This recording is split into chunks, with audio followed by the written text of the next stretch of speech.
Hello, my dear students. Welcome back to our English class.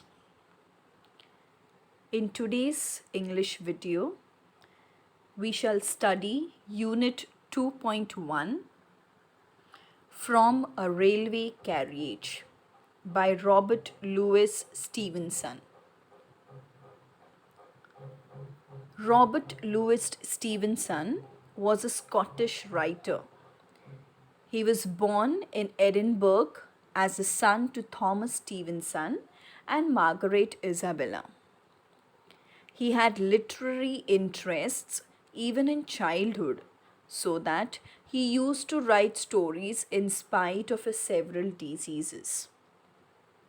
He is well known for his evergreen works like Treasure Island, Kidnapped and Strange Case of Dr. Jekyll and Mr. Hyde, etc.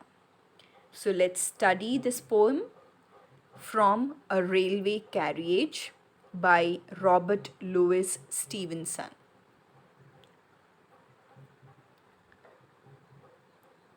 My dear students, traveling experiences are a source of great happiness for all of us. We all like to travel. We all have a fascination towards traveling in train, isn't it? Because of its length, the sound produced by the mechanical movement of the wheels, the loud horn, the different things that we see around while traveling in train, and so on. So here in this poem, From a Railway Carriage by R.L. Stevenson, the poet describes his thrilling journey in a train and about those sights that he saw then. So let's see, my dear students, what the poet R.L. Stevenson sees while traveling in a train. Now, when the poet travels in a train, he is trying to communicate his observations and thoughts as he was sitting in a railway carriage. Now, what is a railway carriage, my dear students? Yes, railway carriage is nothing but you must have traveled by a train, right? Yes. So here, if you see this picture, this is nothing but a railway carriage that carries people, you can say, or any other goods or something like that. So especially if you notice over here, we have all traveled by a train. Most of us have traveled by train, right? So let's see what the poet wants to say. Before that, we shall read this poem. From a Railway Carriage.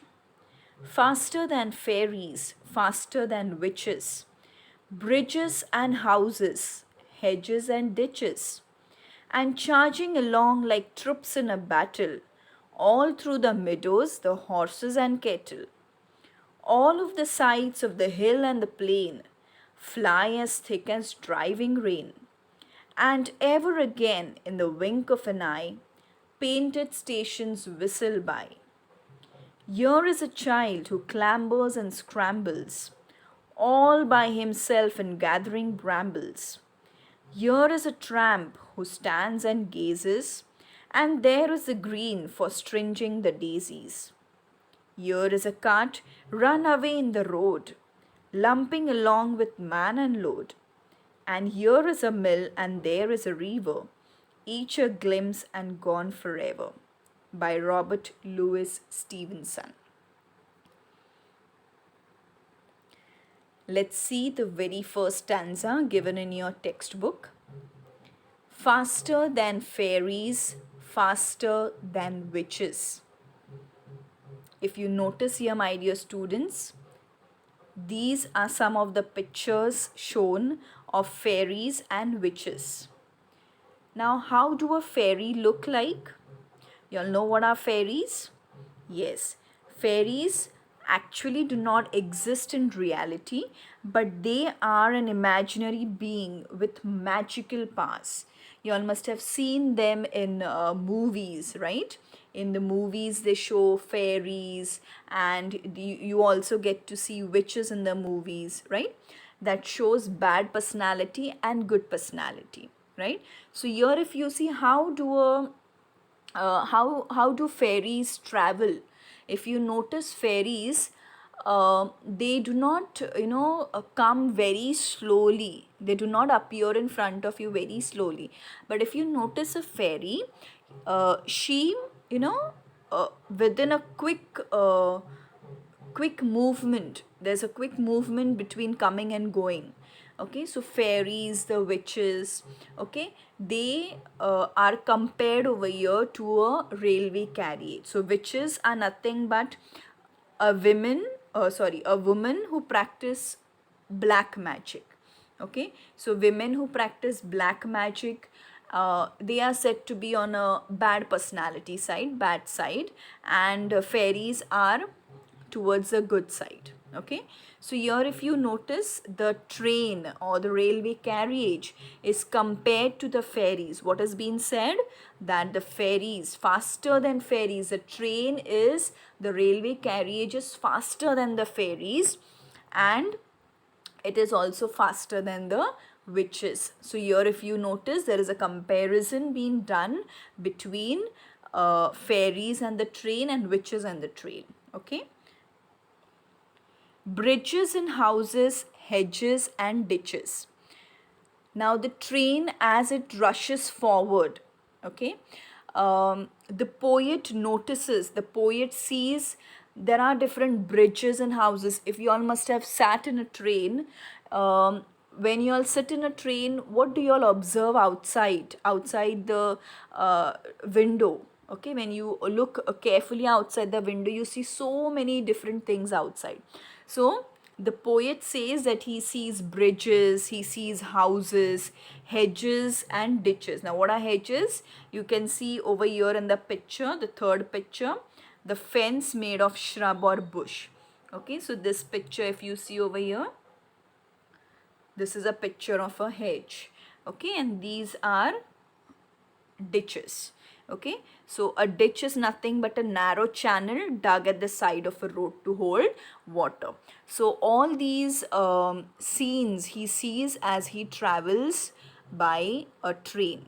Okay, now let's move to the next. And charging along like troops in a battle. Now, if you notice over here carefully, what is being shown in the picture? You see troops, you see various soldiers, right? Yes. So, if you notice, when a soldier, when these soldiers who are there,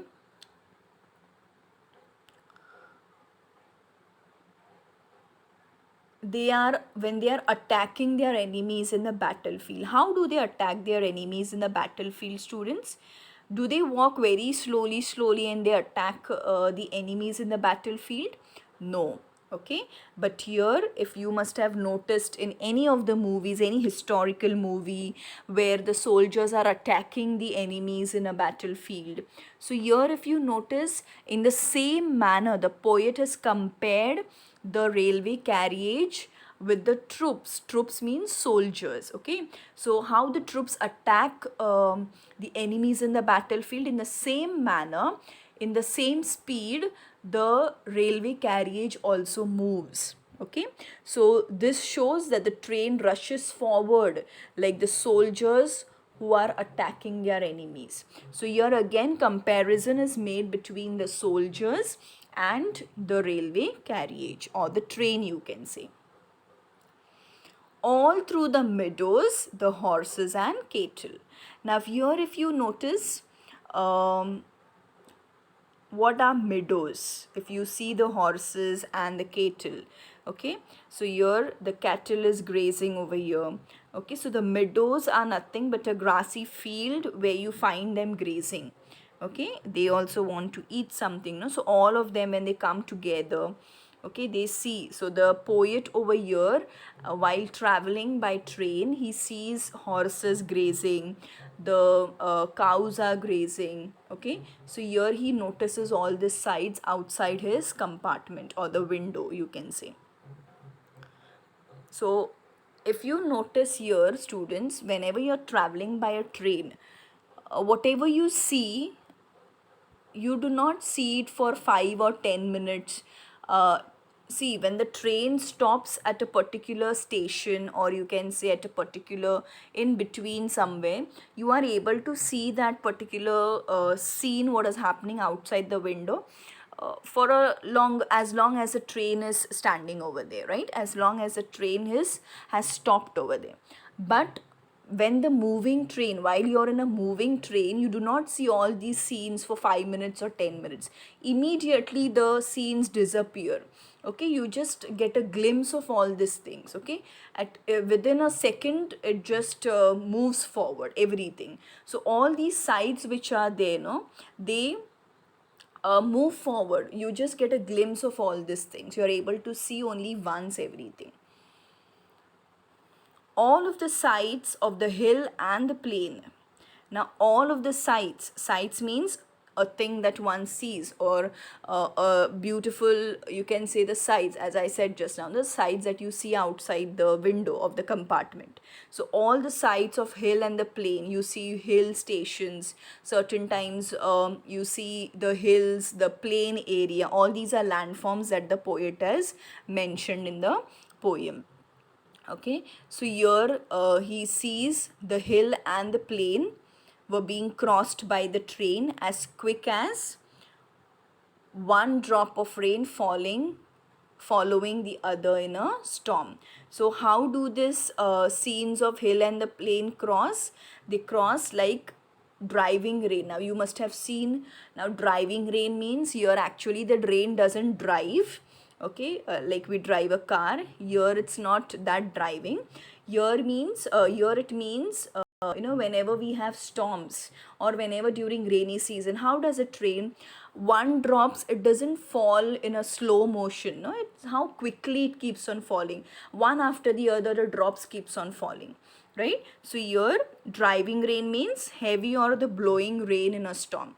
So like this rain, as it is falling drop by drop, one after the other, okay, in a storm, in the same manner, the sides of hill and the plain also gets crossed like this driving rain, one after the other. You're not able to see anything for a longer period of time. So the hills and the plains also you get to see once, like the other scenes. And ever again, in the wink of an eye, painted stations whistle by. Now, as soon as you see the hills and the plains, immediately the train comes to or passes some railway stations, you can say. Now see, when your train doesn't stop at your railway station, or at the particular railway station where it has to be stopped, there if it doesn't stop, sometimes it crosses different railway stations, it doesn't stop over there. Okay, so here when the poet is sitting in the train, he also sees different railway stations, beautiful painted railway stations, and the railway stations are said to be painted in a sense, colored. Okay, it seems as if painted pictures, the railway stations look like painted pictures. Okay, whistle by. At times you see the whistle, a person is standing and he's whistling over there. Okay, or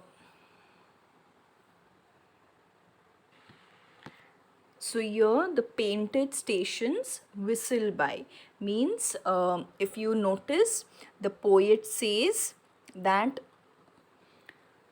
again and again, in very short moment, the train was crossing stations with a whistle. At times you hear the whistling of the train. Okay, so here as the train is passing by, ever again means every now and then. Okay, every now and then, after some time, or after few or 5 or 10 minutes, new stations come up. Okay, so here and ever again, in the wink of an eye. Wink of an eye means You all know what is winking of an eye, right? So in the wink of an eye, painted stations whistle by, means you just wink your eye and the stations are just gone. So fast is the speed of the train. The poet is saying that here the speed of the train is so quick, it's so fast, it's so much in a speed, you can say, that the painted stations just pass by in a wink of an eye. Okay, here is a child. Now in this next line, the poet says that he observes carefully outside the window of the train as he's traveling in a train. So here is a child who clambers and scrambles. Now in these lines, poet says that from the window of the compartment of a train, he sees a child climbing a steep ground by himself with difficulty. Okay, so clamber means to climb up or down clumsily, not easily, very, with great difficulty. When you climb somewhere, no, that is nothing but clambering. Okay, so that is climbing up clumsily and not easily. Scramble means climb quickly, especially with both hands and feet. So he sees a child who is climbing up and down to gather brambles all by himself. All by himself means on his own. Okay, and gathering brambles. Okay, here brambles means any bush or vine with sharp thorns. Okay, berries. So to collect berries, if you see in this picture, he is climbing. So that is happening all outside the window. Okay, where the train, where he's moving in a train. So he sees this everything outside the window, where a small child, a poor child, is climbing, and he's gathering brambles. He's gathering brambles to eat, possibly. Then he also sees a tramp who stands and gazes. Now, who is a tramp, my dear students? A poor person, you can say.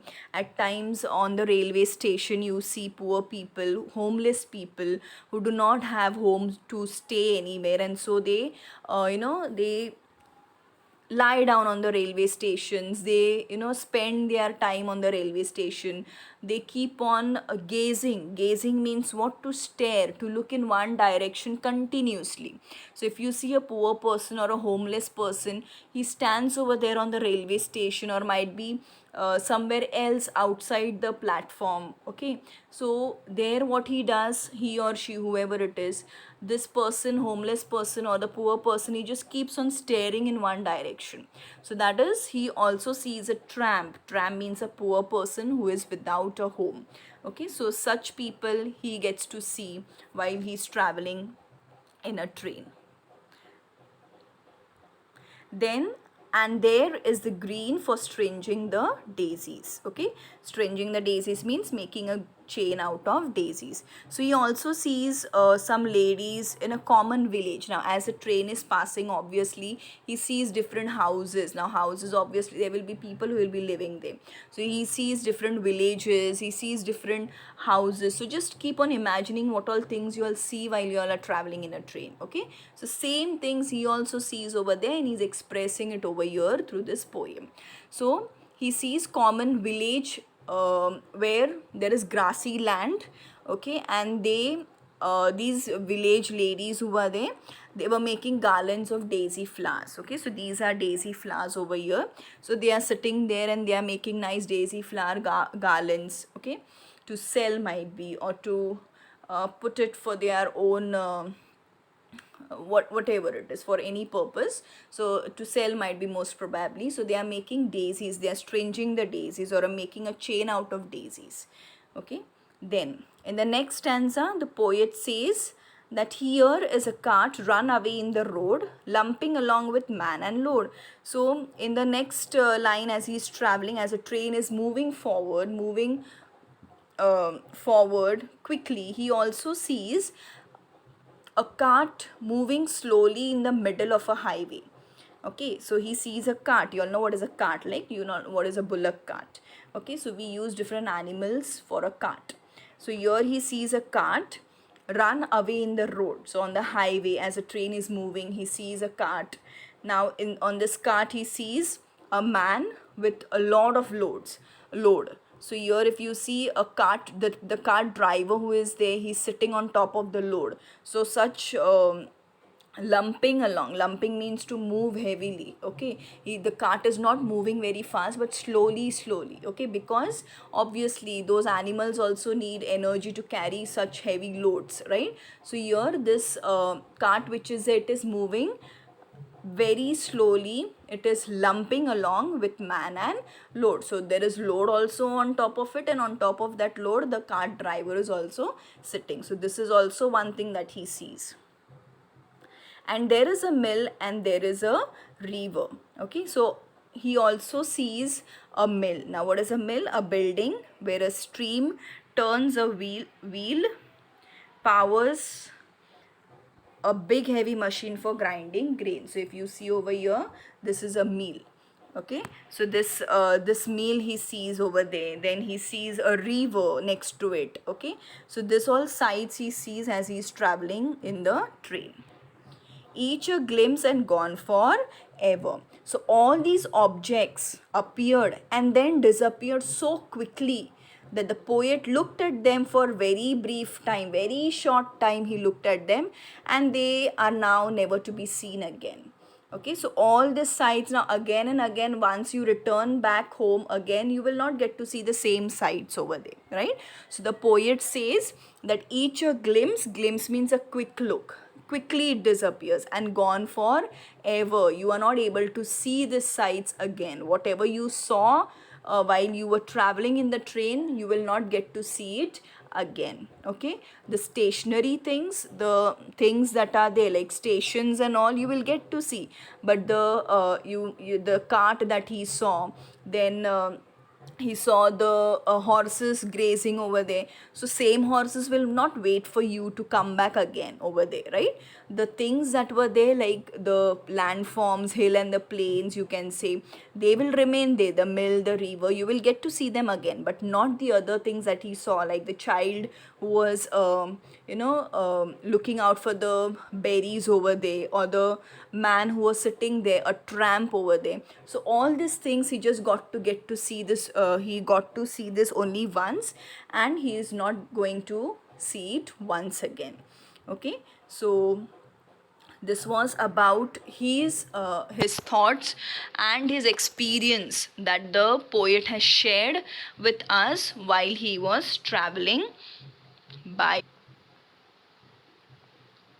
train, okay. So we all have experienced this. We could connect with this poem very easily because we all, I hope we all have traveled by train, and so everything that we see are the sites that we see only once, except the landforms, the stations and all, but other things they are only seen once. So here the poet has described his joy that we get from traveling by a train, okay. He has also mentioned the beauty of nature in the form of meadows, the horses and cattle, how beautiful our nature is. He has also mentioned the poverty of human beings while expressing his while telling us about tramp who looks excitedly at the train because he could not travel over there. So all the things he has mentioned over here, he has made a comparison with fairies, the witches and everything.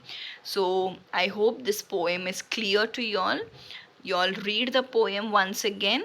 If you find any difficulty in understanding the poem, you're free to contact me. Thank you, my dear students.